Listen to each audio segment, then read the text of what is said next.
كلامه المجيد وبرهانه التوحيد. أعوذ بالله من الشيطان الرجيم. بسم الله الرحمن الرحيم.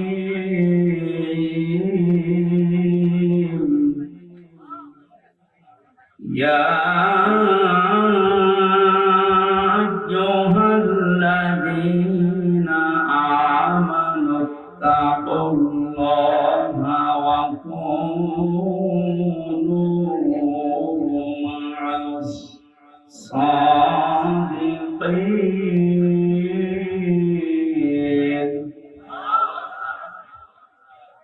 اتقوا الله وكونوا مع الصادقين. صدقت يا ربنا. اللهم صل على سيدنا مولانا محمد وعلى آل سيدنا مولانا। আলহামদুলিল্লাহ। এত কথা বলেন কেন? কথা বন্ধ করেন, এমনি সময় কম দেখছে না?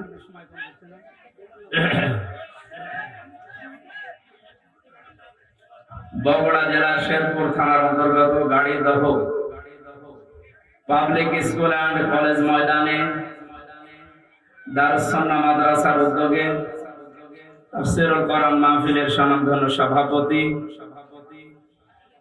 জনাব আলহাজ মোহাম্মদ ওয়াজেদ আলী করমানী, মাহফিলের প্রধান অতিথি শাইখুল মাশায়েখ, বাংলাদেশ আওয়ামী লীগ শেরপুর উপজেলা শাখার সম্মানিত সভাপতি বিশিষ্ট আইনজীবী আলহাজ অ্যাডভোকেট গোলাম ফারুক, আতালাল্লাহু উমরাহু ওয়া বারাকাল্লাহু ফি হায়াতি, বলেন আমিন। মাহফিলের বিশেষ অতিথিবৃন্দ, অনেক মানুষের নাম দিয়েছেন আপনারা। এমনিতেই আপনারা শুনলেন 11:30টার পরে আর কারেন্ট থাকবে না, সেই হিসাবে আমরা খুব সংক্ষেপে নির্ধারিত বিষয়ের উপরে আলোচনা করার জন্য সব বাদ দিয়ে দিলাম। ওয়ারাফা'না লাকা যিকরাক। এই কি আছে? কথা বলে কেন? এই কেউ দাঁড়াবেন না। আরে এত উঁচু উঁচু করে দেন কেন? পেছনে মানুষ দেখতে পায় না? নিচু নিচু করে লাগাবেন এখন থেকে, আগামীতে নিচু নিচু করে, পেছনে মানুষের কোনো ডিস্টার্ব না। কেউ কথা বলবে না ভাই। এতক্ষণ যারা আলোচনা রাখলেন, চুয়াডাঙ্গা থেকে আগত মাওলানা হুসাইন আহমেদ মাহফুজ, আপনাদের এলাকার এক সন্তান কথা বলেছেন। আলেমদের কথাগুলো আমল করার তৌফিক কামনা করছি, বলেন আমিন।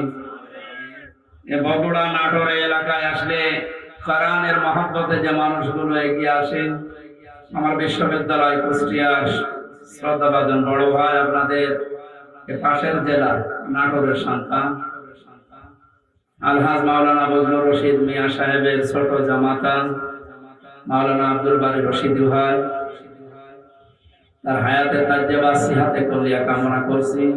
উপস্থিত আছেন এলাকার সন্তান মাওলানা রেজাউল করিম ফারুকি ভাই সহ নামনাসানা অন্যান্য ওলামা ইকরাম, সম্মানিত উপস্থাপক ভাই, সামনে বসা মুসলমান ভাইরা, পর্দার আড়ালের সম্মানিত মা এবং বোনেরা, প্রশাসনের ভাইরা, প্রাণ প্রিয় বগুড়াবাসী, দল মত নির্বিশেষে কোরআনের অনুষ্ঠানে আখিরাতের পুঁজি তৈরি করার জন্য যারা এসেছি, বলেন আলহামদুলিল্লাহ।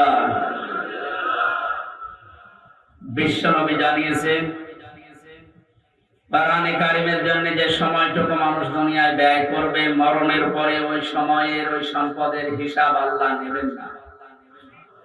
হাদিস অনুযায়ী আমরা যদি আমল করতে পারি, আমাদের জীবন, আমাদের সম্পদ, দুনিয়াতে যতটুকু পেয়েছি এটা যেন কোরআনের পেছনে ব্যয় হয়।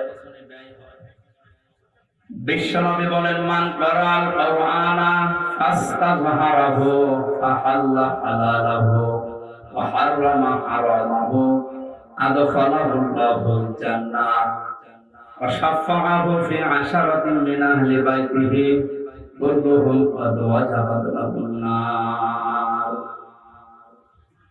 ইবনে মাজাহ শরীফের হাদিস। অনেক আলেম এখানে বসে আছে, শব্দের দিকে খেয়াল করেন। আল্লাহ পাক বলেন, বিশ্বনবী মুহাম্মদ রাসূলুল্লাহ আমাদেরকে জানিয়েছেন এটা, মান ক্বারাআল কুরআনা, যে ব্যক্তি আল্লাহর এই কোরআন পড়ে। কোরআন পড়া বলতে আমরা চারটা বিষয় বুঝি।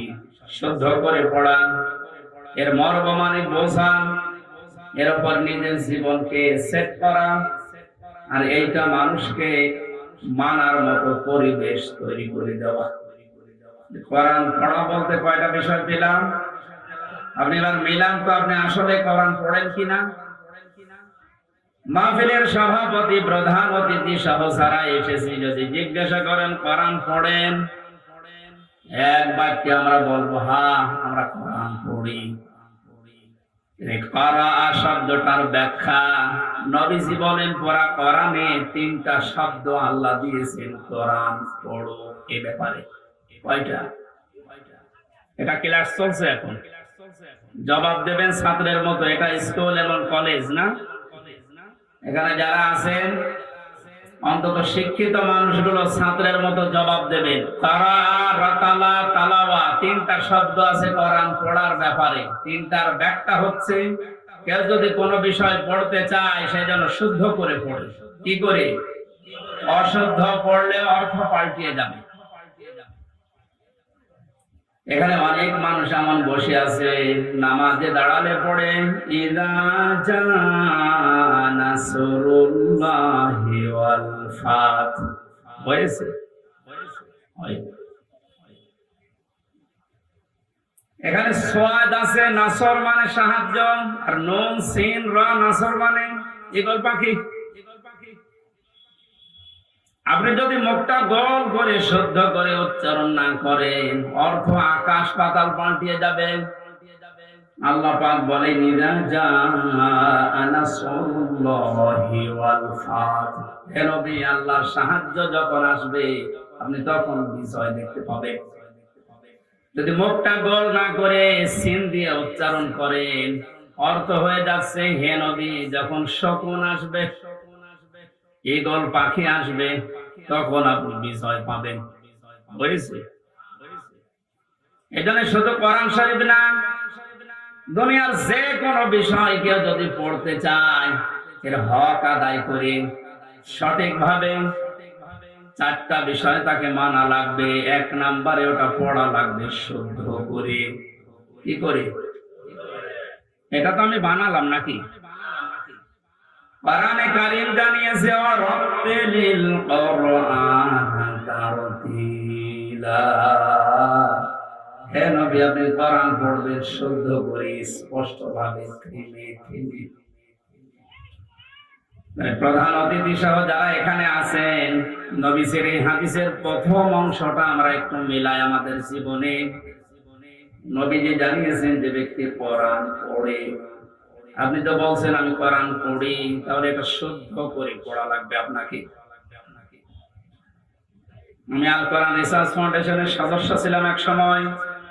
আমি দেখেছি এই দেশের জরিপে 100 জনের 95 জন আল্লাহর কোরআন শরীফ শুদ্ধ করে পড়তে পারে না। এই রিপোর্ট কি খুব ভালো রিপোর্ট? না। এজন্য আহ্বান জানাচ্ছি অন্য ধর্মের লোক এখানে যেহেতু নেই, আমরা সব মুসলিম দাবি করছি, আমাদের জীবনের 1 নাম্বার টার্গেট বানানো লাগবে আল্লাহর এই কোরআন আমরা শুদ্ধ করে পড়ব। 2 নাম্বারের মর্ম মানে বুঝতে হবে। কেন?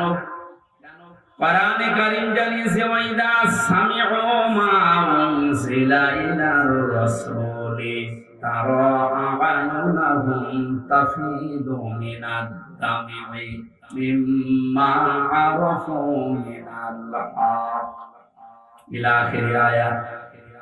সূরা মায়েদা 7 নম্বর পারার প্রথম নম্বর পৃষ্ঠার প্রথম নম্বর লাইনের 83 নম্বর আয়াতের প্রথম অংশে আছে। এটা তাফসীরে ইবনে কাসিরে পাবেন। আল্লাহ পাক বলেন, হে নবী, আপনি যখন আমার বান্দাদের সামনে কোরআন পড়বেন, যারা এর মর্মবাণীগুলো অনুধাবন করতে পারে, বুঝতে পারে যে আমি কি বলতে চাই, আপনি দেখবেন তাদের চোখ দিয়ে মনের অজান্তে পানি পড়ছে। কোরআনের আলোচনায় সবার চোখে পানি আসবে না, এটা বোঝার মতো যোগ্যতা আপনার থাকা লাগবে। এই জন্য কোরআন যদি কেউ হক আদায় করে পড়তে চায়, মাস্ট বি তাকে এটা বোঝার চেষ্টা চালাতে হবে।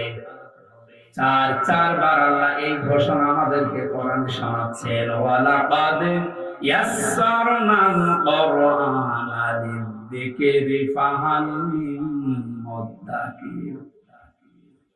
অবশ্যই আমার এই কোরআনকে আমি বোঝার জন্য, পড়ার জন্য, এটা মানার জন্য সহজ করে দিয়েছি। কেউ কি আসো এখান থেকে শিক্ষা নেওয়ার জন্য? বগুড়াবাসী, আমরা আজকে থেকে আল্লাহর এই আফসোস আর থাকতে দেব না। যতদিন জীবন আছে কোরআন বুঝে মরার চেষ্টা করব ইনশাআল্লাহ। 3 নম্বরে শুধু না, এটা আমাদের বোঝার চেষ্টা চালাতে হবে। কিচ্ছু লাগবে না, আপনি খেয়ে ফেলেন, নষ্ট হবে। আমার কাছে কিচ্ছু দেবেন না, আর এখানে কথা বলবেন না। আবার কারে চা দিচ্ছেন আপনি? পেছনে যে কয়জন আছে দিয়ে শেষ করে দিন, তাড়াতাড়ি করুন। একটা ক্লাস চলছে আর উনি চা খায়। সবাইকে চা দেবেন, হ্যাঁ তাড়াতাড়ি করুন। ডিস্টার্ব করলে কিন্তু বোঝাতে পারবেন। এটাকে আমি আর কি মারছি? ক্লাস চলে বিশ্ববিদ্যালয়ে, আমরা দেখি 40 থেকে 45 মিনিট। আমরা 1 ঘন্টা ক্লাস যদি নেই, 1 ঘন্টা ক্লাস নিলে কমপক্ষে 20 ঘন্টা পড়া লাগে। এটাতে আর কি মারা ক্লাস চলছে নাকি? এক ছাত্র এসে স্যারের কাছে বলছে, স্যার ছুটি দেন নাই আমি গেলাম। ছুটি দেন নাই আমি গেলাম মানে তার রোল নাম্বার কত? 82। 82 মানে ক্লাসে ছেলে মেয়ে কয়টা? 82টা। 82টা ছেলে মেয়ে, ওর রোল নাম্বার কত? খুব ভালো ছাত্র। ওর জীবনে কোনো এম আছে, কোনো উদ্দেশ্য আছে? শুধু আসে, এটা আনন্দ ভর্তি করে চলে যায়। আপনার কি ওই রকম ছাত্র নাকি? আজকে যখন এসেছেন এই প্রচন্ড গরমে কষ্ট স্বীকার করে, অন্তত 1টা ঘন্টায় যেন কিছু বাড়ি নিয়ে আমল করার জন্য যেতে পারে। আমি যে শব্দগুলো বোঝাচ্ছি খুব কঠিন কঠিন শব্দ, এতদিন আপনি শোনেননি। কোরআনে কোরআন পড়ার ব্যাপারে কয়টা শব্দ আছে আপনি জানতেন না? কোরআন যদি কেউ বলে আমি কোরআন পড়ি, তার শর্ত মানা লাগবে কয়টা? 1 নম্বরে শুদ্ধ করে, 2 নম্বরে বুঝতে হবে, 3 নম্বরে যে বুঝবে ওই বিষয়ের উপরে তার বাস্তব জীবনে আমল করা লাগবে। এটাই ঝামেলা। আমরা জানি না এখানে এমন কেউ নেই যে টাকা ছেড়ে রাখে। যারা টাকা আসে, সুদের এই টাকা নেওয়া হারাম, এ জানে নাকি? হিন্দু জানে, কথা বলেন কেন? এটা জানার পরও আমাদের আমল আছে। বলে এই যে 1 বিঘা জমি দেয়, 1 লক্ষ টাকা নেয়, 8-10 বছর এটা চাষ করে খায়, যখন ফেরত দেয় তখন 1 লক্ষ টাকায় ফেরত দেওয়া লাগে। এই সিস্টেম আছে না দেশে? কি নাম কি? এগ্রিমেন্ট? না না, এটা জায়েজ না। জায়েজ আছে খাই খালাসিটা, যেটা আপনি 1 বিঘা জমি দেবেন, 10,000 টাকা নিয়ে নেবেন, ওই খেয়ে দিয়ে টাকা ফেরত দেওয়া লাগবে। এই সিস্টেম আছে? আছে কিন্তু কম। এখন জানে যে হবে, এটার ভেতরে আমি নেই। আরাম বেশি নাকি? ছোট্ট একটা কথা কয়েক সেকেন্ডের ভেতরে বলছি। আমার আরাদান জিকিরি ফাইন্না লাহু মাঈশাতান দনকা। কোরআনে কারীমের সূরা তাহা 124 নম্বর আয়াতের প্রথম অংশে আছে, আল্লাহ পাক বলেন, আমার নিয়ম নীতি বাদ দিয়ে আমার কোরআনের বিধান বাদ দিয়ে যদি কেউ উপায় করে টাকা পয়সা আসবে, চর্ম চোখে দেখবে, বহু কিছুর মালিক হচ্ছে, কিন্তু জীবনের এই আয় উন্নতিতে আমি কোনো বরকত রাখবো না। তাফসীরে কাবীরের ভেতরে দংকার ব্যাখ্যা লিখেছে 7টা। এখানে আলেম আছে না? দংকার 1 নম্বর ব্যাখ্যা হচ্ছে, পৃথিবীতে আল্লাহর নিয়ম নীতি, আল্লাহর আইন বাদ দিয়ে কেউ যদি উপায় করে, ওই টাকা পয়সা, ওই অর্থ সম্পদের ভেতর থেকে আল্লাহ বরকত তুলে নেয়। 2 নম্বরে, ওই মানুষগুলো যখন মারা যাবে, এই অবৈধ সম্পদের কারণে এই মানুষটা বেঈমান হয়ে মরবে। 3 নম্বরে, ওই মানুষকে আল্লাহ ওই অবৈধ সম্পদ দুনিয়াতে ভোগ করার সুযোগ দেবে না। এটা যে দেয় না তার বাস্তব প্রমাণে দেশে নেই, নাম ধরা লাগবে। কত মানুষ আজ অবৈধ ভাবে উল্টা পাল্টা করে কামাই করে টাকা রাখার জায়গা নেই, ফ্রিজে রাখে, বালিশের ভেতরে রাখে। এটাও হচ্ছে না, বানাচ্ছে বেগম পাড়া। ভোগ করতে পারবেন না। যদি এগুলো ভোগ করে যেতে পারে তাহলে কোরআন মিথ্যা হয়ে যাবে। আর আপনার মতো নাফরমানের জন্য আল্লাহ কোরআন শরীফ মিথ্যা করবে। যেন দুনিয়াতে আপনাকে ওই টাকা, ওই সম্পদ ভোগ করার সুযোগ দেবে না, এর আগে আপনি পটল তুলবেন। 4 নাম্বারটা একটু ঝামেলা, এটা বাদ যাক।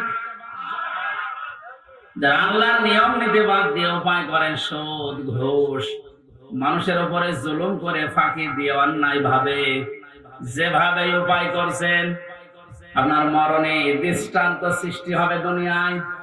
পৃথিবী সাক্ষী হয়ে থাকবে আপনার মরণে। এটাও বেশি বলে ফেললাম নাকি? আপনি কি মনে করছেন সব বানালাম একটা একটা করে? না, যেগুলো বলছে সব আমি পড়িয়ে এসেছি। অবৈধ ইনকামের মানুষকে আল্লাহ দৃষ্টান্ত করে রাখে দুনিয়াতে, তার মরণকে ইতিহাস বানিয়ে রাখে। আপনি এমনি টের পেয়েছেন, আমি জানি। এই জন্য আমরা সাবধান হব। জানি সবাই এটা হারাম, কোরআন থেকে হাদিস থেকে পড়েছি, জানার পরও যে লোকটা মানে না, ওর কোরআন পড়া হয়নি।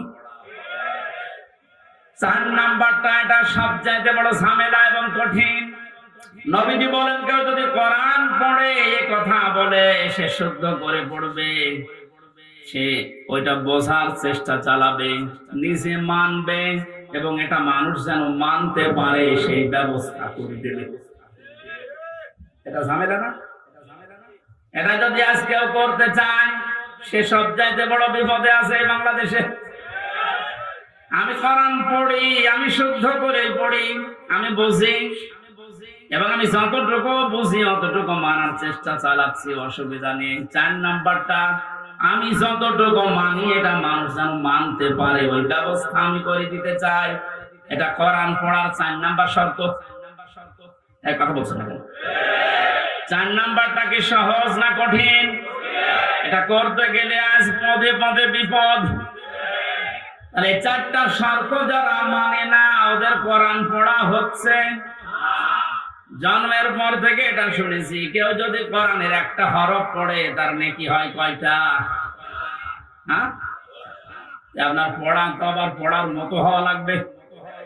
আপনি যদি আমার ছোট মেয়ের মতো পড়েন,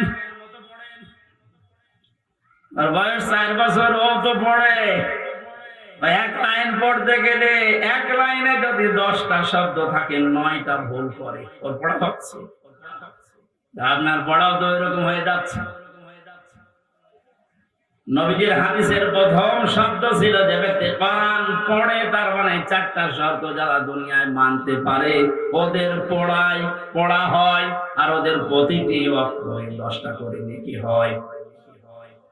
দ্বিতীয় শব্দ ছিল ফাস্তাযহারাহু, কোরআন পড়ে শেষ করে দেয় না। যে ব্যক্তি কোরআনকে ইজহার করার চেষ্টা চালায়, যারা আরবি গ্রামার বোঝে, ফাস্তাযহারাহু এই শব্দের ব্যাখ্যা আমি যত পেয়েছি, আধুনিক ব্যাখ্যা হচ্ছে প্রকাশ করা, ইজহার করা, দাঁড় করানো, স্পষ্ট করা, কায়েম করা, বিজয় করা। কোরআন যারা পড়বে ওই 4টা হক অনুযায়ী এবং কোরআনকে বিজয়ী করার জন্য যারা চেষ্টা চালাবে, এই সংখ্যা বাংলাদেশে কম না বেশি? একটা জরিপ পেয়েছিলাম, এই দেশের 100 জনের 15 জন মানুষ শুধু মন থেকে চায় যে কোরআনে কারিমে দেশে এটা বিজয় হোক, আর বাকি 100 জনের 85 জন শুধু টানা নানায় আছে। দ্বিতীয় পয়েন্টটা হচ্ছে না। 3 নম্বরে কি ছিল? ফাহাল্লা হালালাহু ওয়া হারামা হারামাহু। যে ব্যক্তি কোরআনকে ইজহার করতে পারে, এই ব্যক্তি হালালকে হালাল মানবে, হারামকে হারাম জেনে ছেড়ে দেবে। আদখালাহুল্লাহুল জান্নাহ। নবীজি বলেন আল্লাহ তাকে জান্নাতে দিয়ে দিয়েছে। জান্নাতে দেবে, হ্যাঁ দিয়ে দিয়েছে। শব্দটার দিকে আমি খেয়াল করে চিন্তা ভাবনা করেছিলাম, নবীজি অতীতের শব্দ বললেন কেন? এটা পাস্ট, এটা মাজি। আদখালা ইউদখিলু, নবীজি মোজারে দিতে পারতেন, মাজি দিলেন, অতীতের পাস্ট দিয়েছেন কেন? তার মানে কোন পরিবার, সমাজ এবং রাষ্ট্রে যদি কোরআন বিজয় থাকে, ওখানে হালালকে হালাল মানা আর হারামকে হারাম জেনে ছেড়ে দেয় সহজ। যে সমাজে, যে দেশে কোরআন বিজয় নেই, ওখানে হালালকে হালাল জানার পরও আপনি মানতে পারবেন না। এক কথা বলছেন, হারামকে হারাম জানার পরও আপনি ছেড়ে দিতে পারবেন না। নাকি জায়গাগুলো দেশে নেই?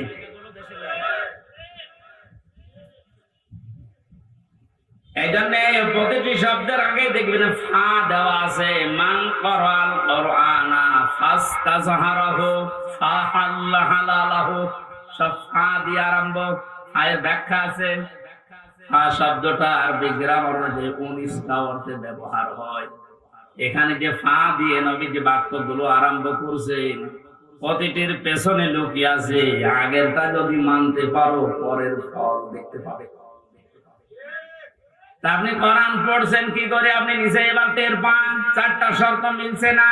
কোরআনকে ইজহার করার জন্য, বিজয় করার জন্য আপনার কোনো কার্যকারী ভূমিকা নেই। তাহলে হালালকে আপনি হালাল জেনে মানবেন কি করে? হারামকে হারাম জানার পরে ছেড়ে দেবেন কি করে? আদখালাহুল্লাহুল জান্নাত পরে, এর পরে শব্দে পেয়েছি ওয়াশাফাহু ফি আশারাতিন মিন আহলি বাইতিহি কুল্লুহুম ক্বাদ ওয়াজাবাত লাহুন নার। বিশ্বনবী বলেন, সত্যি যদি আল্লাহ রাব্বুল আলামিনের হারামকে হারাম জানার পরে তুমি ছেড়ে দিতে পারো, হালালকে হালাল জেনে আঁকড়িয়ে ধরতে পারো, আল্লাহ তোমাকে শুধু জান্নাতে দেবে না, তোমার সুপারিশে পরিবারের 10 জন মানুষকে জান্নাতে দিয়ে দেবে। যাদের উপরে জাহান্নাম অবধারিত হয়ে গিয়েছিল, যে কোরআন শুনতে এসেছে, আপনি বুঝলেন এর মর্যাদা কোথায়? আল্লাহ পাকে হাদিসটা আমাদের প্র্যাকটিক্যাল লাইফে সেট করার তৌফিক দেন, বলেন আমিন। দরুদ আর সালাম পড়ছে আমাদের নবী মুহাম্মদ রাসূলুল্লাহ সাল্লাল্লাহু আলাইহি ওয়াসাল্লামের প্রতি। মহান আল্লাহ তার যে সমস্ত নাম আছে, এই নামগুলো দুনিয়াতে কয়েকটা নবীর নামের শেষে দিয়েছেন। তার ভেতরে আমাদের নবীকে আল্লাহ দিয়েছেন রাউফুর রহিম, খুলুকিন আযীম। ইব্রাহিম নবী আলাইহিস সালামকে, ইসমাঈল নবীকে দিয়েছিলেন গোলামিন হালিম, আমার সহনশীল বান্দা। ইসহাক নবীকে ডাক দিয়েছিলেন গোলামিন আলিম, আমার জ্ঞানী বান্দা। আর মুহাম্মদ রাসূলুল্লাহকে দিয়েছেন খুলুকিন আযীম, আমার মহান বান্দা। এত বড় চরিত্র আমার নবী মুহাম্মদ রাসূলুল্লাহকে আমি দিয়েছি, কিয়ামত পর্যন্ত মানুষ শুধু অনুসরণ করে যাবে, এর কুল কিনারা খুঁজে পাবে না। বলেন সুবহানাল্লাহ। সেই নবীর আদর্শ আজ আমাদের সামনে পড়ে আছে। জন্ম থেকে মৃত্যু পর্যন্ত তাকে বাদ দিয়ে আপনি কাকে আদর্শ মেনে চলেন? আপনার বিবেককে প্রশ্ন করেন। আল্লাহর ঘোষণা দেওয়া একটা আদর্শ আছে দুনিয়ায়, কয়টা? বলেন বলেন। আল্লাহ নিজে ঘোষণা দিয়েছেন যে এই আদর্শটা মেনে চলো। ইয়াসিন আল কোরআনিল হাকীম। ইয়া মানে হে, সিন মানে সাজ্জেদ। আল্লাহ পাক জানাতে চেয়েছেন, হে নেতা, দুনিয়াতে আল্লাহর ঘোষণা দেওয়া নেতা আদর্শ মাত্র একটা, তার নাম মুহাম্মদ রাসূলুল্লাহ। আল্লাহ রাব্বুল আলামিন পুরা কোরআনে নবীকে 7টা নামে বিশেষভাবে ডাক দিয়েছেন। তার ভেতরে ইয়াসিন, তাহা, মুহাম্মদ, আহমদ, আব্দুল, মুজাম্মিল, মুদাসসির। বগুড়াবাসী, বিবেক যদি থাকে আজকে কাজে লাগাবেন। আল্লাহর ঘোষণা দেওয়া নেতা আদর্শ যার নাম তিনি জানিয়েছেন মুহাম্মদ রাসূলুল্লাহ, সেটা বাদ দিয়ে যদি পৃথিবীর কাউকে আপনি অনুসরণ করেন, অনুকরণ করে চলেন, আপনি মরতে দেরি, জাহান্নামে যেতে দেরি হবে না। এইটা আমি বানালাম না, এটা আমি বানিয়েছি। ইমাম বুখারী রাহমাতুল্লাহ আলাইহি বুখারী শরীফ লেখার আগে একটা কিতাব লিখেছেন, আল আদাবুল মুফরাদ। এখানে একটা হাদিস তিনি এনেছেন, 6 প্রকার মানুষকে আল্লাহ বিনা বিচারে, বিনা হিসাবে, কোনো হিসাবও নেবে না, বিচারও করবে না, মরণের পরে তাদেরকে আল্লাহ জাহান্নামে পাঠিয়ে দেবে। তার 3 নাম্বারেই তারা, দুনিয়াতে যাদের আদর্শ মুহাম্মদ রাসূলুল্লাহ ছিল না। এই হাদিসটা কোরআনের সূরা ইয়াসিনের ইয়াসিন, এদের ব্যাখ্যা তাফসীর পড়ার পরে আমার বড় ভয় হচ্ছে। এই পৃথিবীতে হাজারো মানুষ মুহাম্মদ রাসূলুল্লাহর আদর্শ না মানার কারণে জাহান্নামে যাচ্ছে। আল্লাহ তুমি আমাদেরকে বাঁচাও, বলেন আমিন। আমি এটা বলে আপনার ক্ষতি করে ফেললাম? হ্যাঁ, আপনি তো ধরা খাবেন। চোখ বন্ধ হওয়ার পরে আপনি এখনই ধরা খাবেন। নবীজির একটা কথা 100 ভাগের 1 ভাগও মিথ্যা নেই।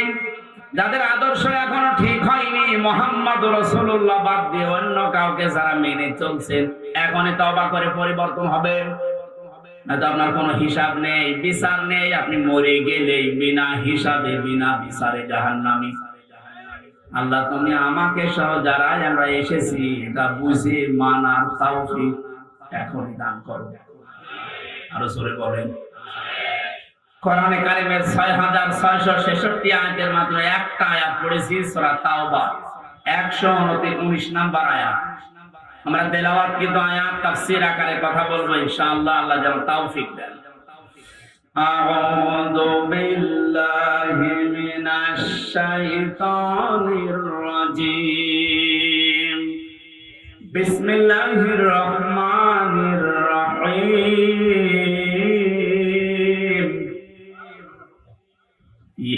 ইয়া আইয়ুহাল্লাযীনা আমানুত্তাকুল্লাহা ওয়া আল্লাহর ঘোষণা, ওহে ঈমানদারেরা। আল্লাহ কোন বেঈমানকে ডাক দিয়েছেন এখানে? তাহলে যদি কোনো বেঈমান থাকেন আপনি চলে যান, কারণ এই আয়াত আপনার জন্য না, আপনার জন্য আলাদা আয়াত। বেঈমানের জন্য আল্লাহর ডাক ছিল ইয়া আইয়ুহাল্লাযীনা কাফারু, হে কাফেরেরা, হে বেঈমানেরা। এখানে কোন কাফের আছে? আমরা সব ঈমানদার। আমরা কি? এখন আমার ভেতরে ঈমান আছে কিনা এটা পরীক্ষা করার থার্মোমিটার আছে। সাহাবী প্রশ্ন করলেন, হে নবী আমার ভেতরে ঈমান আছে কিনা আমি কিভাবে বুঝতে পারবো, কিভাবে টের পাবো? আমি তো নামাজ আদায় করি, রোজা রাখি, কাবা শরীফ তাওয়াফ করি। আল্লাহর নবী বলেন, যত 2টা কাজ তোমার ভেতরে দেখতে পাও, ইযা সাররাতকা, ইযা সাররাতকা হাসানাতুকা ওয়া সাআতুকা সাজ্জিয়াতুকা। যখন কোনো ভালো কাজ, সমাজ উন্নয়নমূলক কাজ, আল্লাহর পক্ষের, রাসূলের পক্ষের, দ্বীনের পক্ষের কোন কাজ হয়, ওইটা দেখে যখন তোমার ভালো লাগে, আনন্দ লাগে, আর যখন তোমার অন্যায় কাজ দেখলে কষ্ট লাগে, তখন বুঝবে তোমার ঈমান আছে। বগুড়াবাসী, হাদিসটা সামনে রেখে বলেন তো, বাংলাদেশে ভালো কাজ সবার কাছে ভালো লাগে? না, না। অন্যায় কাজ সবার কাছে খারাপ লাগে। আপনি নিজেই নিজেকে পরিমাপ করতে পারবেন আসলে আপনার ঈমান আছে কিনা। এখন যদি মনে করেন কি আমি শেরপুর মসজিদের সভাপতি, আমার ঈমান নেই, মানে আমি তো শেরপুরের সভাপতি, আর আবু সাহেব ছিল কাবা শরীফের সভাপতি, তার হিসাবে আপনার কোন খবর আছে? শেরপুর বাংলাদেশে কয়জন চেনে? আর কাবা শরীফ সেই জায়গার সভাপতি হয়েও বেঈমান ও জাহান্নামে গেছে, আর আপনি শেরপুরের সভাপতি হয়ে বগল বাজাচ্ছেন যে আমার ঈমান নেই। মানে ভালো কাজ যার কাছে আনন্দ লাগে না, অন্যায় দেখলে যার কাছে কষ্ট লাগে না, সে যেই হোক ওটা বেঈমান। ঈমান আছে কিনা আমসারে জিজ্ঞাসা করা লাগবে, আপনি নিজে টের পাচ্ছেন।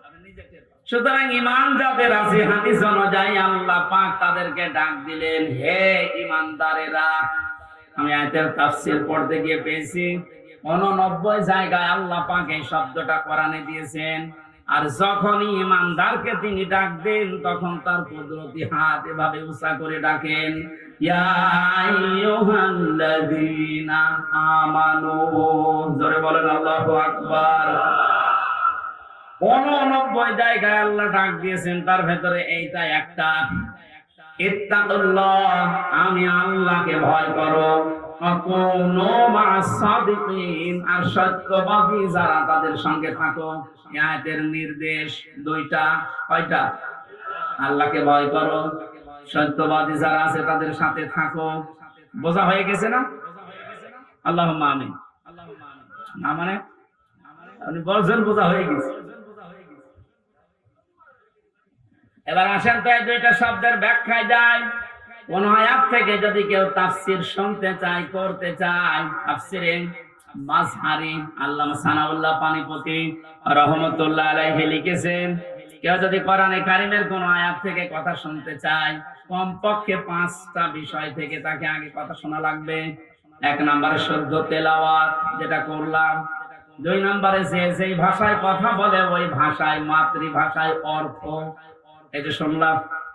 3 নম্বরে ওই আয়াতের ঐতিহাসিক প্রেক্ষাপট, শানে নজুল যেটা বলা হয়, ব্যাকগ্রাউন্ড, এটা আমি বলবো এখন। 4 নম্বরে আয়াতের বাস্তব শিক্ষা দেওয়া লাগবে। ওই মান ধাবা বলে কি হয়েছে গুলো বাদ দে, এখন বাস্তবতা অনুযায়ী আয়াত আমাদেরকে কি দিতে চায় এই শিক্ষাগুলো জনগণের সামনে দেওয়া লাগবে। 5 নম্বরে আয়াত থেকে যে শিক্ষাগুলো পাবে ওইগুলো নিয়ে বাড়ি যে আমল করবে। আমরা 2টা করে ফেলেছি, শুদ্ধ তেলাওয়াত আর মাতৃভাষায় অর্থ। যেটা সূরা তাওবার আয়াত, কোন সূরা বলেন বলেন? 129টা আয়াত আছে, মাত্র একটা আয়াত পড়েছি, 119 নম্বর আয়াত। তাওবা শব্দের শাব্দিক অর্থ আমরা অনেকেই মনে করি তাওবা মানে আস্তাগফিরুল্লাহ রাব্বি মিন কুল্লি যামবি ওয়া আতুবু ইলাইহি, হয়ে গেল। তাওবা আর ইস্তিগফার এই দুইটা কিন্তু এক না, এই দুইটা শব্দ আলাদা, মাসদারও আলাদা। কথা বুঝতেছেন? তাওবা আর ইস্তিগফার, কেউ যদি ইস্তিগফার করতে চায় সব সময় আপনি করতে পারবেন, কিন্তু তাওবা আস্তাগফিরুল্লাহ আস্তাগফিরুল্লাহ আস্তাগফিরুল্লাহ বললেই তাওবা হয় না। তাওবা করার জন্য কমপক্ষে মানুষের জীবনে 3টা বিষয় মানা লাগে।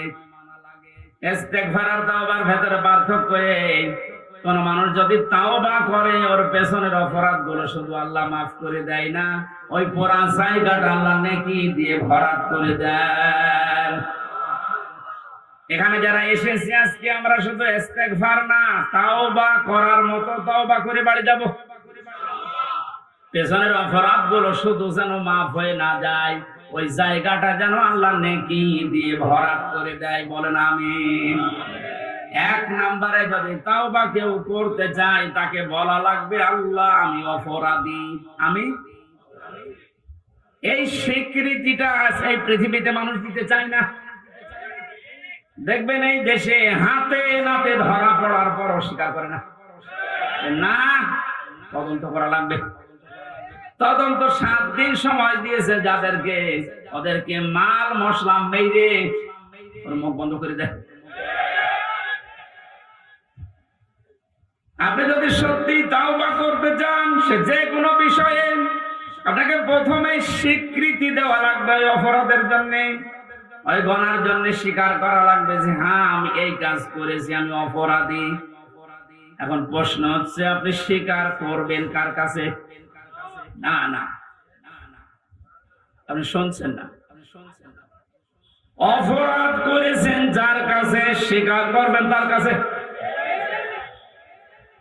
আপনি বিনা কারণে আমার মুখের উপর একটা থাপ্পড় দিলেন, আর কাবা শরীফের গিলাফ ধরে বলছেন আস্তাগফিরুল্লাহ, হে আল্লাহ আমারে মাফ করে দাও। কিয়ামতের আগে মাফ পাবেন না, কারণ আপনি তো আল্লাহর গালে থাপ্পড় দেননি, দিয়েছেন আমার গালে। আগে আমার কাছে স্বীকার করেন যে হামজা ভুল হয়ে গেছে। হ্যাঁ, স্বীকার করার সময় আবার অনুশোচনা লাগবে, অনুতপ্ত হওয়া লাগবে। আপনি যদি একেবারে মোড নিয়ে বলেন ওই হামজা মাফ কর, মাফ হবে? আপনার প্রতি রাগ যা ছিল আমার আরো বেড়ে যাবে। আমি আবার বলছি দ্বিতীয় পয়েন্টটা, তাওবা যদি কেউ সত্যি করতে চায়, ওই মানুষটা অপরাধ করবে যার কাছে, স্বীকার করবে তার কাছে। আপনি অপরাধ যদি আপনার স্ত্রীর কাছে করে থাকেন, অবশ্যই স্বীকার করবেন স্ত্রীর কাছে, এটা কোনো দোষের কিছু না। স্ত্রীর কাছে দোষ করেছে আর শ্বশুরের কাছে বলছে শ্বশুর আমারে মাফ করে দেন, হবে না। বিনা কারণে আপনি আমাকে পুলিশের হাতে তুলে দিলেন, আমি কিছুই জানি না ওই বিষয়ে, আর আপনি মাফ চাচ্ছেন মসজিদে নামাজ পড়ে, কিয়ামতের আগে মাফ পাবেন না। এইটা মনে হয় এই এলাকায় আছে। আমার ভাইরা এই জন্য তাওবা, বিভিন্ন পীরের দরবারে গেলেই বলে তাওবা করো, আস্তাগফিরুল্লাহ। এটা তোর বাক্য, শর্ত আপনাকে মানা লাগবে, স্বীকৃতি দেওয়া লাগবে যে আল্লাহ আমি অপরাধী, অপরাধ করেছেন যার কাছে, স্বীকার করবেন তার কাছে। 2 নম্বরে অনুতপ্ত হয়ে অনুশোচনা নিয়ে। 3 নম্বরে জীবনে এই কাজ আমি আর কোনদিন করব না, জীবনের মতো ফিরে আসলাম। এই 3টা শর্ত যদি কেউ মেনে নিতে পারে, আল্লাহ পাক বলেন ওর পেছনের অপরাধ শুধু মাফ হবে না, ফাউলাইকা ইউবাদদিলুল্লাহু সাইয়্যাতিহিম হাসানাত। ওর পেছনের পুরা অপরাধ আল্লাহ মাফ করে দিয়ে পুরা জায়গাটা নেকি দিয়ে পাল্টিয়ে দেবেন। বলেন সুবহানাল্লাহ। সূরা তাওবা থেকে যখন কথা শুনছি, আল্লাহ এই তাওবা যেন আমাদের নসিব করেন। এবার আমরা ব্যাখ্যায় যাচ্ছি। আল্লাহ পাক ঈমানদারকে ডাক দিয়ে তাকে ভয় করার জন্য আহ্বান জানিয়েছেন, আদেশ দিচ্ছেন। এখন ভয় কি? জন্মের পর থেকে শব্দটা আমিও শুনছি যে আল্লাহকে ভয় করো, আল্লাহকে ভয় করো। কি এটা? কি তাকওয়ার যে ব্যাখ্যাগুলো আমরা বলি, আধুনিক ব্যাখ্যা হচ্ছে যে যেই বিষয়ে কাজে আছে ওই বিষয়ের জ্ঞান অর্জন করে প্রশিক্ষণ নিয়ে ওই কাজ আঞ্জাম দেওয়ার নাম হচ্ছে তাকওয়া। আমি আবার বলছি, যে যেই কর্মজীবনে আছেন, যে যে জায়গাটা দখল করে আছেন, ওই বিষয়ের উপরে জ্ঞান অর্জন করে দক্ষতা প্রশিক্ষণ নিয়ে ওই কাজে আঞ্জাম দেওয়ার নাম হচ্ছে তাকওয়া। না হয়নি।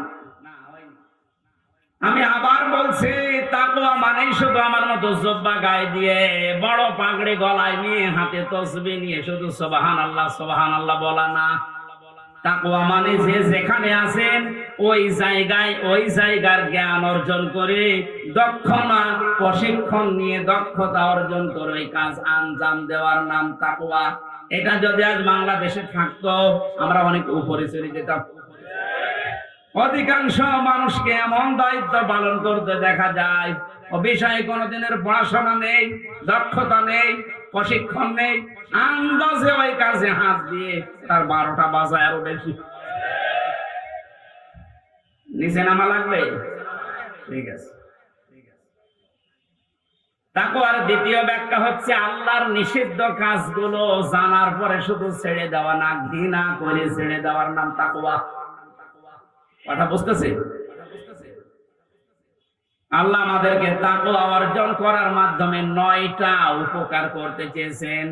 দুনিয়াতে কেউ যদি তাকওয়াবান হতে পারে, তাকওয়া মানে কি শুধু জুব্বা গায়ে দেওয়া, শুধু জিকির করা, যেখানে যেই কাজে আপনি হাত দিয়েছেন, হ্যাঁ আপনি লেবার, কোনো অসুবিধা নেই, আপনি গাড়ি সারেন মনে করেন, গাড়ির মিস্ত্রি, ওই বিষয়ের উপরে লেখাপড়া করে, ওই বিষয়ে প্রশিক্ষণ নিয়ে দক্ষতা অর্জন করে ওই কাজকে সুচারুরূপে আঞ্জাম দেওয়ার নাম কি?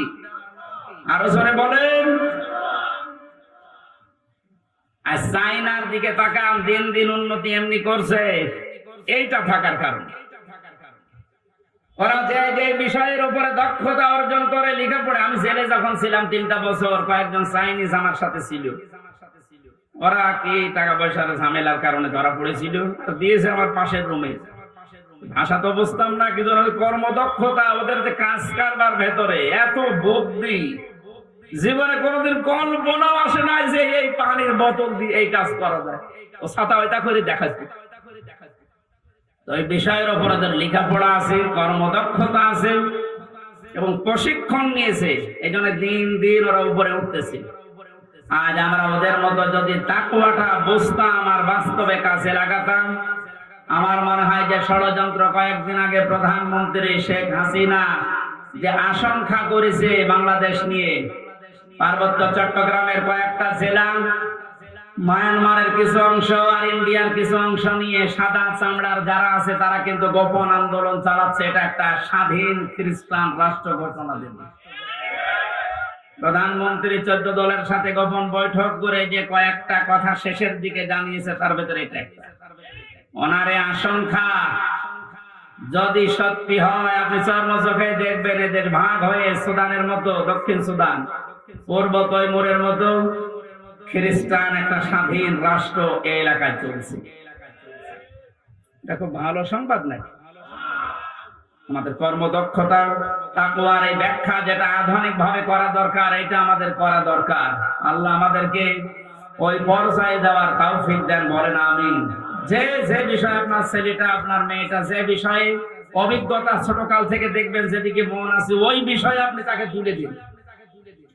সবাইকে আলেম হওয়া লাগবে, সবাইকে ইঞ্জিনিয়ার হওয়া লাগবে না। যে যে বিষয়ের দিকে যেতে চায়, ধাবিত হতে চায়, ভালোবাসে, ওই বিষয়ে যেন জ্ঞান অর্জন করার জন্য রাস্তা পায়, তাকে ব্যবস্থা করে দেন। ও কর্মদক্ষতা অর্জন করে ও প্রশিক্ষণ নিয়ে ওই কাজকে সুচারুরূপে আঞ্জাম দিতে থাকলে দুনিয়া এবং আখিরাত দুইটাই আমাদের জন্য সফল হবে ইনশাআল্লাহ। আমি যে 9টা উপকারের কথা বলতে চাচ্ছিলাম, যেহেতু আর 10 কারেন্ট চলে গেল, আমি তো মনে করছিলাম এখনো 10 মিনিট থাকবে।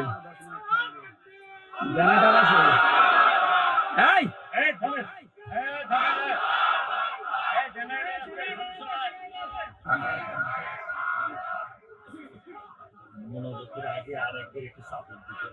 বারবার ঝামেলা করা বলছে, কিন্তু একবার এতক্ষণ সময় নিলেন আবার।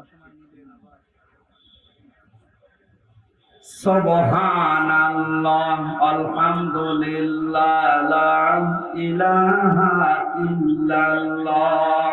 সুবহানাল্লাহ, আলহামদুলিল্লাহ, লা ইলাহা ইল্লাল্লাহ। লা ইলাহা ইল্লাল্লাহ মুহাম্মাদুর রাসূলুল্লাহ। আল্লাহুম্মা সাল্লি আলা সাইয়্যিদিনা মাওলানা মুহাম্মাদ।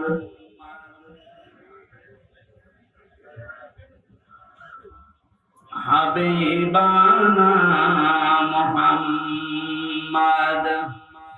আমার ভাইরা, 9টা উপকারের ঘোষণা দিয়েছেন আল্লাহ। দুনিয়াতে কেউ যদি তাকওয়া অর্জন করতে পারে, 1 নম্বরে ওই লোকটা যদি বিপদে পড়ে, মহান আল্লাহ এমন জায়গা থেকে তাকে সাহায্য পাঠায় যার কল্পনা কোনোদিন তার হৃদয়ে আসে নাই। জোরে বলুন সুবহানাল্লাহ। এটা আজ দেখতে আমাদের বহু বাকি। এটা যারা দেখতে পেয়েছিলেন তাদের ঈমান আমি দেখেছি, এই মানুষগুলোর ঈমান পাথরের চাইতেও শক্ত ছিল। সত্যিই যারা তাকওয়া অর্জন করতে পেরেছে দুনিয়াতে, ওই মানুষগুলোর কাছে দুনিয়া আল্লাহ এমন তুচ্ছ বানিয়ে দিয়েছে, তামাম দুনিয়াটা একটা ডিমের চাইতেও তাদের কাছে কম দামি মনে হতো। আমরা আসলে তাকওয়া অর্জন করে আল্লাহর এই 9টা যে উপকারের কথা, সাহায্যের কথা, এটা পাচ্ছি না, কারণ আমাদের তাকওয়া নেই। তোমরা সত্যবাদী যারা, সত্যপন্থী যারা, তাদের সঙ্গে থাকবে। সত্যবাদী কারা? এই দেশে একটা ভুল ধারণা চালু আছে, কিছু কিছু দৃশ্য দেখলে আমরা মনে করি এগুলো সত্যপন্থী, এগুলোই হক্কান, এগুলোই হক্কানি। অনেকে নিজেকে দাবিও করছে যে আমরা হক্কানি দরবারের লোক।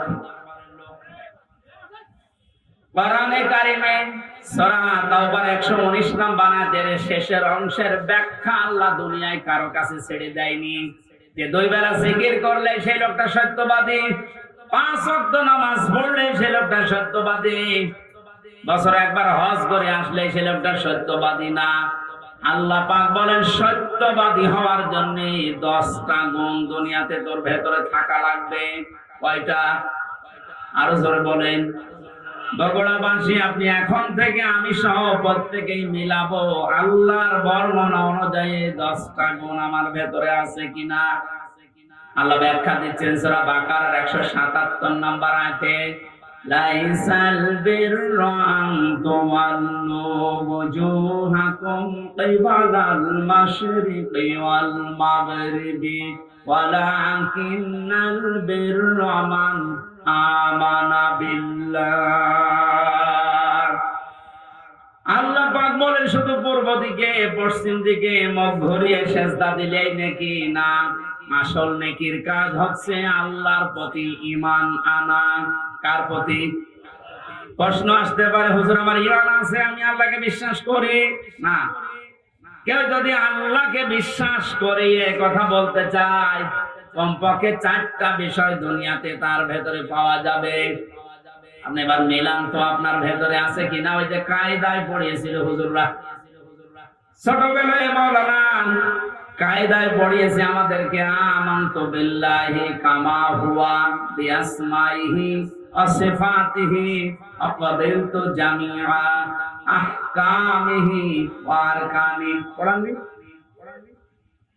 উনি বলতে চেয়েছে আমানতু বিল্লাহ, যারা বলে আল্লাহ আমি তোমাকে বিশ্বাস করি,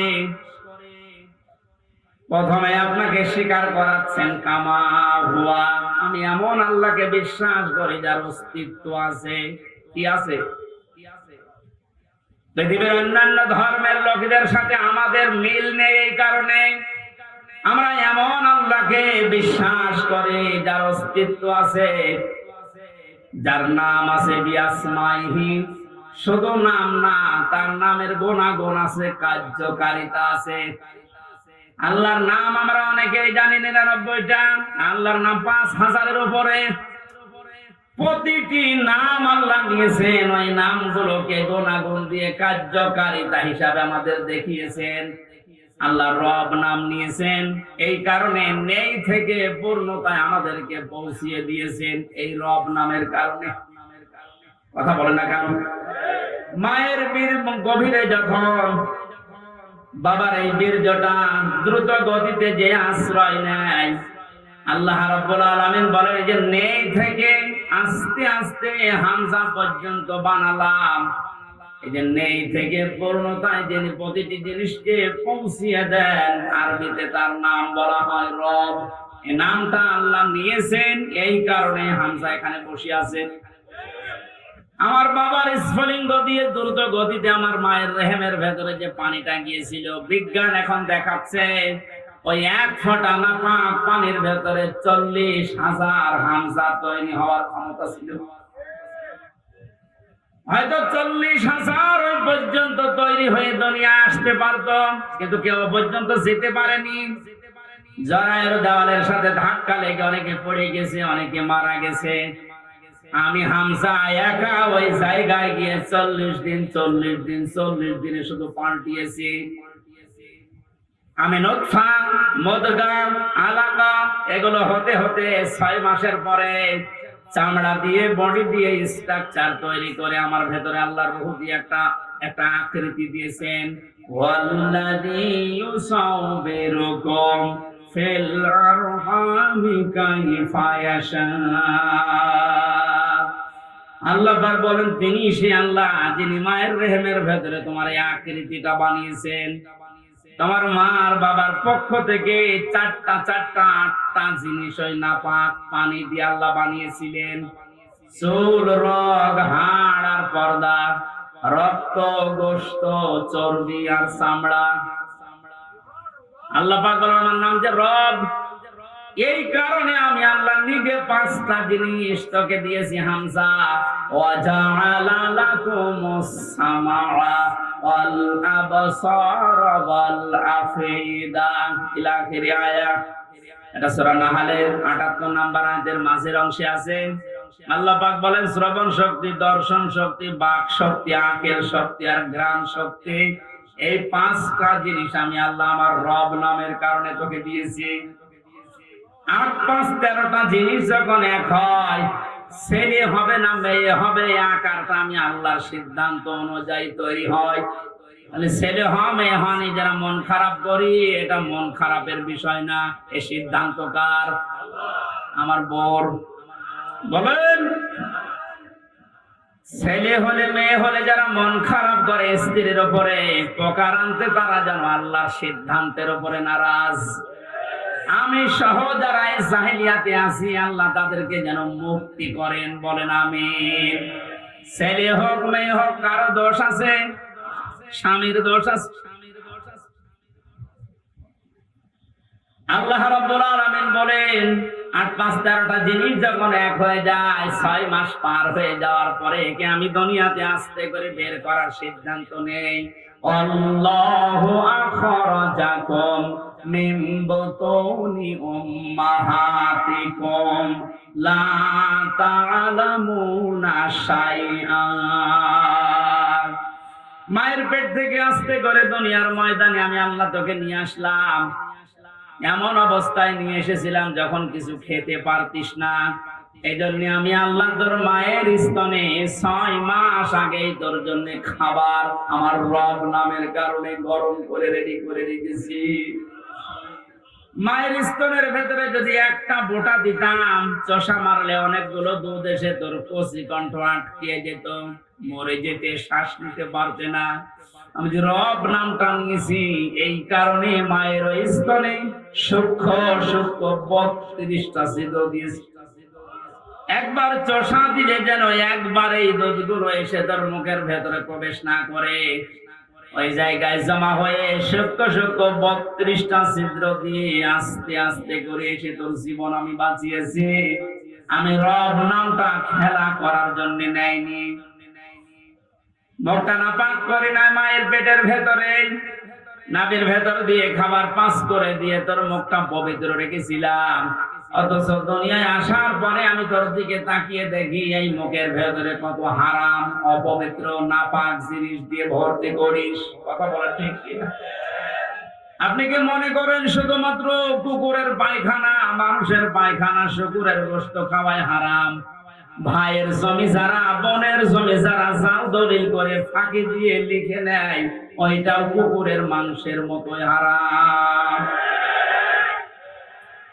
যারা মেয়ের জমি ফাঁকি দিয়ে ছেলেকে লিখে দিয়েছেন, আপনি বিশ্বাস করতে পারেন জাহান্নামের টিকিট আপনার একটা বুক করা হয়ে গেছে।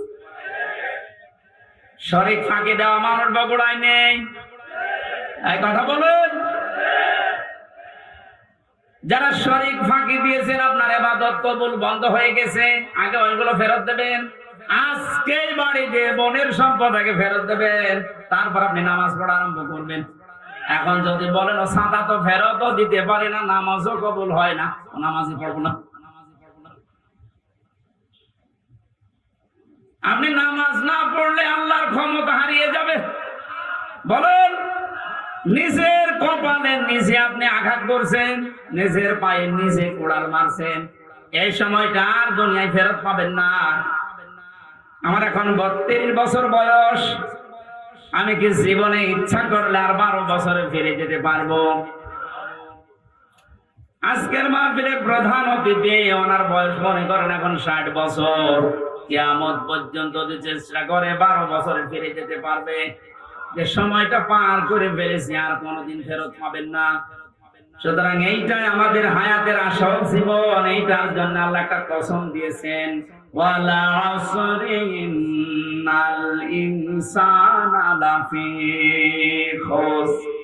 আল্লাহ বলেন তোর হায়াতের কসম, তোর হায়াতের কসম, সময়ের কসম, সাবধান, জীবনটা হেলায় খেলায় নষ্ট করে ধ্বংস করে দিও না। পেছনের দিকে তাকাও আর ভাবো এই সময়টা যেহেতু আর ফেরত আসছে না, সামনে যতটুকু হায়াত আছে এটা আমার কাছে একটা নিয়ামত। এটা কি? ফামান সুহসিহা আনিন নার ওয়া উদখিলাল জান্নাতা ফাকাদ ফাজ ওমাল হায়াতুদ দুনিয়া ইল্লা মাতাউল গুরুর। আল্লাহ রাব্বুল আলামিন বলেন, হে করে শোনো, দুনিয়ার জীবন কিন্তু একটা ধোঁকা। একটা কি? আপনার সন্তান আপনার জন্য ধোঁকা, স্ত্রী ধোঁকা, টাকা পয়সা, ক্ষমতা, প্রভাব, প্রতিপত্তি সবগুলো আল্লাহ বলেন ধোঁকা। বিশ্বাস যদি না হয়, মিথ্যায় চোখ বন্ধ করে দেখেন এগুলো কেমন ধোঁকা। আল্লাহ এই ধোঁকাটা এখনই আমাকে বোঝার তৌফিক দিন। ও বগুড়াবাসী, এটা যত তাড়াতাড়ি বুঝতে পারবেন তত তাড়াতাড়ি আপনার কল্যাণ হবে। আপনি যদি এখনই বোঝেন যে হ্যাঁ এগুলো আসলে ধোঁকা, আপনার অন্যায় অবৈধ কাজের ভাগ দুনিয়ায় কেউ নেবে না, অথচ অবৈধ কাজ করে যা কামাই করবেন ওগুলো ভাগ নেওয়ার জন্য হাজারো মানুষ বসে আছে। এই ধোঁকা থেকে বাঁচার জন্য আল্লাহ রাব্বুল আলামিনের সাহায্য কামনা করা দরকার। আল্লাহ পাক আমাদেরকে জানিয়েছেন, আমি যে নামটা নিয়েছি রব, তোকে আস্তে আস্তে করে দুনিয়ার জীবনে এনে মুখটা পবিত্র করে রেখেছিলাম, তুই মুখটা আর পবিত্র রাখতে পারলি না। হারাম, অবৈধ এবং নাপাক জিনিস দিয়ে মুখটা পবিত্র অপবিত্র করে আমার কাছে আসলি। আমি তো শুধু নাম নিয়ে শেষ করে দেইনি, নামের কার্যকারিতা গুণাগুণ আমি আল্লাহ ওগুলো বাস্তবে বহন করি। আমি রাজ্জাক নাম নিয়েছি, শুধু নিয়েই শেষ করে দেইনি। রাজ্জাক নামের কারণে পৃথিবীর যত সৃষ্টি আছে সবাইকে আমি আল্লাহ রিজিক দেই। জোরে বলেন সুবহানাল্লাহ। রিজকের দায়িত্ব কার? আরো জোরে বলেন। জাহান্নাম থেকে বাঁচার দায়িত্ব কার? যেইটার দায়িত্ব আল্লাহ আমাদেরকে দিয়েছেন ওইটার বিষয়ে আমরা বেখবর হয়ে আছি, বেহুশ হয়ে আছি। আল্লাহ আমাদের আমলের, ঈমানের উপরে ভিত্তি করে আখিরাতে নাজাত দেবেন, এইটার কোনো খবর আমাদের নেই। অথচ যেটার দায়িত্ব আল্লাহ নিজের হাতে নিয়েছেন ওইটা নিয়ে পেরেশান হয়ে আজ হাজারো মানুষ জাহান্নামের টিকিট কেটে বিদায় নিচ্ছে। আল্লাহ মাতাওয়াল গরুরটা একটু বসার তৌফিক আমাদেরকে দাও না, বলেন আমিন। এখানে এমন আল্লাহর উপর আমরা ঈমান এনেছি যার অস্তিত্ব আছে, যার নাম আছে, প্রতিটি নামের গুণাগুণ আছে, কার্যকারিতা আছে। তিনি হুকুম দিয়েছেন, তিনি আরকান দিয়েছেন। এগুলো যারা বিশ্বাস করে বাস্তব জীবনে মানতে পারে, এই মানুষগুলোই আসল নেকির কাজে আছে। ওয়াল ইয়াউমিল আখির, কিয়ামতের ময়দানের বিশ্বাস দৃঢ় থাকা লাগবে। কিসের বিশ্বাস? জন্মের পর থেকে আমার মনে হয় আমরা এই শব্দের সাথে পরিচিত যে কিয়ামত হবে, কিয়ামতে জবাব দেওয়া লাগবে। এটা যে নেকির কাজ, এটা যারা বিশ্বাস করেছিল তাদের জীবনের দিকে আপনি তাকান। আল্লাহ ঘটনাগুলো এমনি খেলা করার জন্য শুনিয়েছেন তা না। খলিফাতুল মুসলিমিন হযরত ওমর, এই যে হিসাব, এটা বিচার, এটা যে কি জিনিস আমরা এখন অনেকে টের পাই না। উনি বিশ্বাস করেছিলেন যে বিচার হবে, হিসাব দেওয়া লাগবে। সন্তানটা ভর্তি করে দিলেন মাদ্রাসায়। হযরতে আব্দুল্লাহ, ওই একই জায়গায় হুসাইন হযরতে আলীর সন্তান লেখাপড়া করত। হযরতে হুসাইন রাদিয়াল্লাহু তাআলা আনহু বারবার কলম ফেলে দিচ্ছিলেন। আব্দুল্লাহকে বলেন তুলে দাও। একবার, দুইবার, তিনবার তুলে দেওয়ার পর উনি বললেন, হুসাইন বারবার কলম ফেলে দাও, আমারে তুলতে বলো, আমি কি তোমার গোলাম, চাকর, খাদেম নাকি? হযরত হুসাইন মুখ ফসকে বলে ফেলেছেন, আব্দুল্লাহ তুমি শুধু চাকর না, তুমি খাদেম না, তুমি খাদেমের বাচ্চা খাদেম। অথচ ওই সময় প্রেসিডেন্টের ছেলে বাড়িতে গিয়ে বলছে, আব্বা আমি আর মাদ্রাসায় যাব না, হুসাইন আমাকে গালি দিয়েছে, আমি নাকি খাদেমের বাচ্চা খাদেম, তুমিও নাকি খাদেম, তুমি যদি বিচার না করো এই মাদ্রাসায় পড়ায় বন্ধ করে দেব। খলিফাতুল মুসলিমিন হযরত ওমর বললেন, সন্তান এখন না, বিচার জুমার দিন নামাজের সময় করব। খুতবা দিচ্ছিলেন, ডাক দিয়ে বললেন, হুসাইন এখানে আসো। বলে হ্যাঁ। সামনে আসো। তুমি আমার সন্তানটাকে গালি দিয়েছো? বলে হ্যাঁ দিয়েছি। কেন দিলে? ইমাম হুসাইন ডাক দিলেন, খলিফা বুকে হাত দিয়ে বলেন তো, আপনি কি আমার নানার খাদেম ছিলেন না? আমি তো দেখেছি আপনি আমার নানার খেদমত করছেন।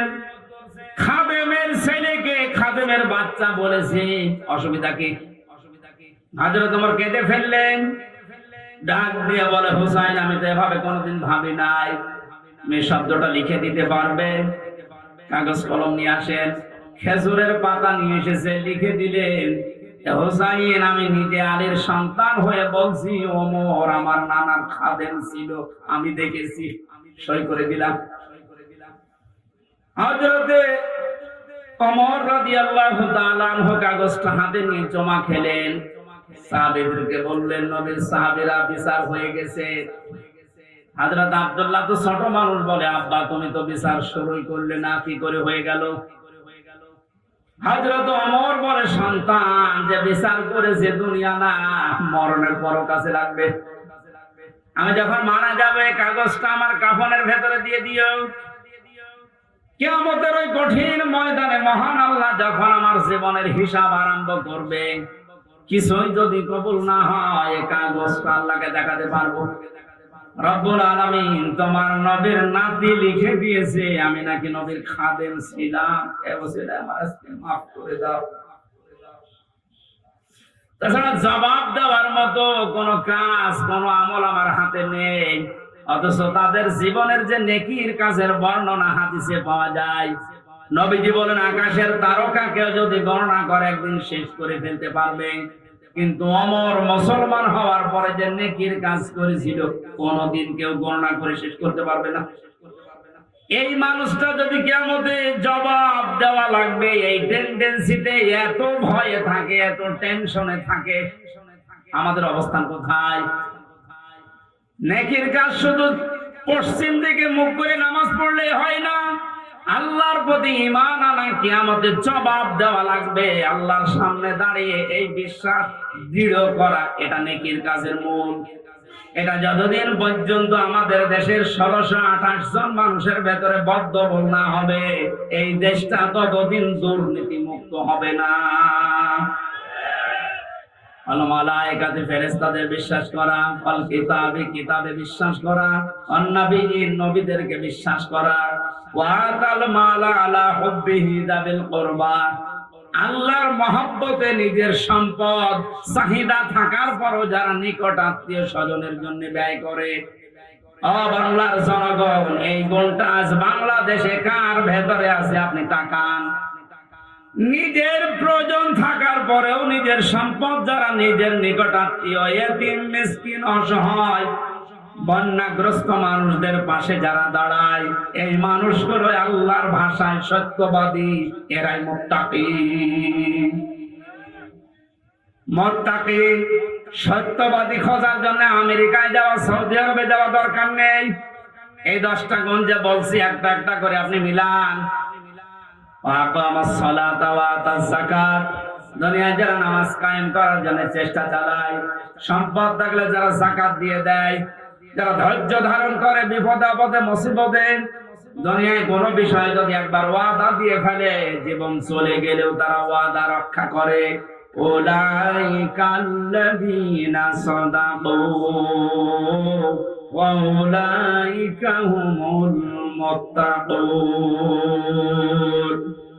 কোরআনে কারিমের সূরা বাকারার 177 নম্বর আয়াতের শেষে আল্লাহ জানিয়েছেন এরাই ঈমানের দাবিতে সত্যবাদী আর এরাই হচ্ছে আমি আল্লাহর নিকটে মুত্তাকি। জোরে বলেন সুবহানাল্লাহ।